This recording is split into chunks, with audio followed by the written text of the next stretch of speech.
എനിക്ക് personally ടിവിഎസിന്റെ എൻഡോർക്കിന്റെ design എനിക്ക് ഇഷ്ടപ്പെട്ടില്ല.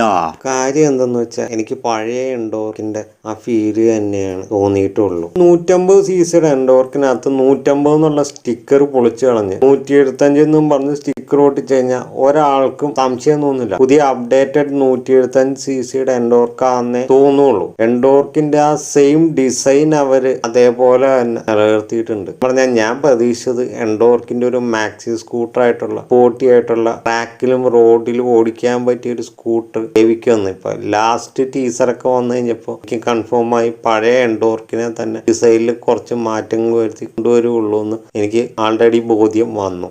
കോമ്പറ്റ് ചെയ്യണം മറ്റ് ബ്രാൻഡുകളുടെ സ്കൂട്ടറുകളായിട്ട് കമ്പയർ ചെയ്ത് നോക്കുമ്പോൾ യമഹയുടെ എയറോക്സ് ആയിട്ടൊക്കെ കമ്പയർ ചെയ്ത് നോക്കുമ്പോൾ അവർക്കൊരു ബെറ്റർ സ്കൂട്ടറായിട്ട് എനിക്ക് അവകാശപ്പെടാനില്ല. റോയൽ എൻഫീൽഡ് ക്ലാസിക് 250 പോലെ ഇതിന്റെ ആ എഞ്ചിന് നൽകിയിരിക്കുന്ന ഷാസിയും ആ ബോഡി ഡിസൈനും ഞാൻ അത്ര തൃപ്തനല്ല. എനിക്ക് ഓടിച്ചു നോക്കാതെ അതിനെപ്പറ്റി അഭിപ്രായം പറയാൻ പറ്റില്ല. ഇതിന്റെ പവർ ആൻഡ് ടോർക്ക് വെച്ചിട്ട് ഈ ഷാസിയും ഈ ബോഡി ഡിസൈനും എങ്ങനെ മാനേജ് ചെയ്യും എന്ന് എനിക്കറിയില്ല. ഈ മോട്ടോർ സൈക്കിളിന് സ്റ്റെബിലിറ്റി കാര്യങ്ങളൊക്കെ അറിയണമെങ്കിൽ എനിക്ക് ഓടിച്ചു നോക്കണം. ഓടിച്ചു നോക്കാതെ എനിക്കൊന്നും പറയാൻ